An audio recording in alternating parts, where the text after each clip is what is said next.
নবজাগরণ।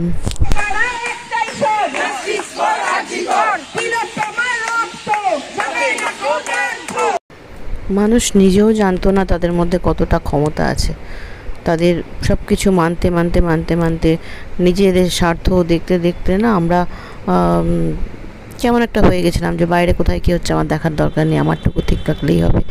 কিন্তু আজকে এই ঘটনাটা সবাইকে এমন নাড়িয়ে দিয়ে গেছে যে শুধুমাত্র বাংলা নয়, শুধুমাত্র মানে পশ্চিমবঙ্গ বা ভারত নয়, আগামীকাল গোটা মানে পৃথিবী জুড়ে এর জন্য আওয়াজ উঠবে বিকেল 5টার সময়।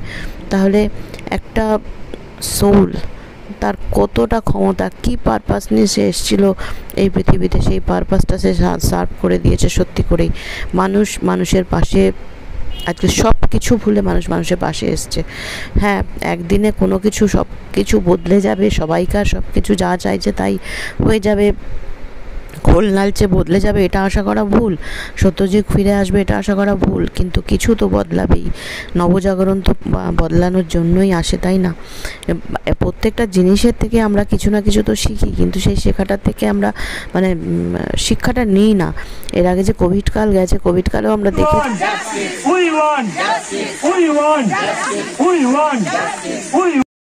যে সেই রকম দুনিয়া মানে আমাদের 100 বছরের মধ্যেও কেউ হয়তো দেখেনি যে কিভাবে মানুষ ঘরে বন্দি হয়ে গেছিলো আর পশু পাখিরা বাইরে চলছিল। বা যার পয়সা আছে, কেউ অনেক সময় কী হয় যে পয়সা আছে, চলো এখানে চিকিৎসা হচ্ছে না, আমেরিকায় গিয়ে চিকিৎসা করে আসি, কিন্তু সেটাও সম্ভব ছিল না সেই সময়। পয়সা পকেটে থেকে যাচ্ছিলো, পয়সা আলমারিতে থেকে যাচ্ছিলো। যার পয়সা নেই, যার পয়সা আছে, সবাই সেই একই স্তরে, কোথাও চিকিৎসা পাচ্ছে না, পয়সা ঢাললেও চিকিৎসা পাচ্ছে না। তাহলে ওই একটা মানে আমরা তো এত অস্ত্র শস্ত্র অনুপারমাণিক সব কিছু বানিয়েছি, কিন্তু কেউ কি পেরেছিল ওই সূক্ষ্ম ওই ভাইরাসটাকে আটকাতে? পারেনি তো। গোটা পৃথিবীটা তার পায়ের তলায় চলে গেছিলো, গোটা পৃথিবী একসাথে আটকে চাক্কা বন্ধ হয়ে গেছিলো। ভাবলে অবাক লাগে হয়তো, কিন্তু এটাই ঠিক যে মানে পাপের ঘোড়া যখন পূর্ণ হতে চলেছে তার আগে কিন্তু অনেকবার তার মানে কিছু সতর্কীকরণ আসে। এমন নয় যে আমাদের সতর্ক করে না। যখন আমাদের যখন হার্টের অ্যাটাক হয় তার 1 মাস আগে থেকে তাকে নানা রকম সতর্কীকরণ আসতে থাকে। বুকে ব্যথা হচ্ছে, চাপ ব্যথা হচ্ছে, ওটাকে গ্যাসের ব্যথা ভালো চালানো হচ্ছে, ওই জেলোসিল খেয়ে নেওয়া হচ্ছে, এরকম অনেক কিছুই আসে। হয়তো একটু হাঁপ ধরছে, সেটাকে ভাবছে ওই হাঁটছি বলে হাঁপ ধরছে, শীতে উঠছি বলে হাঁপ ধরছে, কিন্তু সেটা নিয়ে সতর্ক থাকা হয় না, কিন্তু তারপরে এসে যায় হঠাৎ করে সে হার্ট অ্যাটাক। তো এখানেও তাই এত মানে রন্ধ্রে রন্ধ্রে আমাদের যে অধর্ম, অন্যায়, অবিচার ঢুকে গেছে, তার জন্য প্রচুর রকমের সতর্কীকরণ আসছে। মানুষের জীবন দিয়ে, নিজেকে বলিদান দিয়ে সেগুলোকে চোখে দেখিয়ে দিয়ে যাচ্ছে। তো এর পরেও যদি জাগরণ না আসে তাহলে আর কবে আসবে?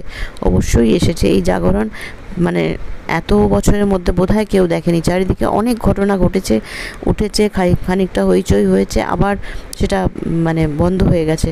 কিন্তু আজকের এই জাগরণ কিন্তু একেবারে অন্য জাগরণ। মানুষ মন থেকে বুঝতে পারছে যে কোথায় তাদের কি ভুল ছিল, কোথায় তারা মানে নিজেদের ইনার ভয়েসটা তারা উপেক্ষা করেছিল। ইনার ভয়েস প্রত্যেক মানুষেরই আছে, কোনটা ভালো কোনটা মন্দ এটা বোঝার জন্য ভেতর থেকে আমাদের ডাক দেয়, কিন্তু আমরা সেগুলোকে ইগনোর করে চলি, আমরা সেগুলোকে পাত্তা দিতে চাই না। ও ঠিক আছে, সবাই করছে তাহলে আমিও কেন করব না, ওটা কোনো ব্যাপার নয়। আমি প্রচুর আমার নিজের মানে চেনা জানা কাছের মানুষদের মুখ থেকেই শুনেছি যে ওই সব করে কিছু হবে না। এখনকার এই কলিযুগে ওই মানে ওই সততা, ওই মূল্যবোধ, ওই নীতিবোধের কোনো মানে নেই, তাহলে ডাইনোসরের মতো অবলুপ্ত হয়ে যেতে হবে। সুতরাং সবাই যা করছে আমিও সেটাই করব। এই যে জিনিসগুলো মানুষের যার মূল্যবোধ ছিল সেটাকেও সে চেপে দিচ্ছে। তো আজকে কিন্তু মানুষের নবজাগরণ হয়েছে। এই নবজাগরণ অবশ্যই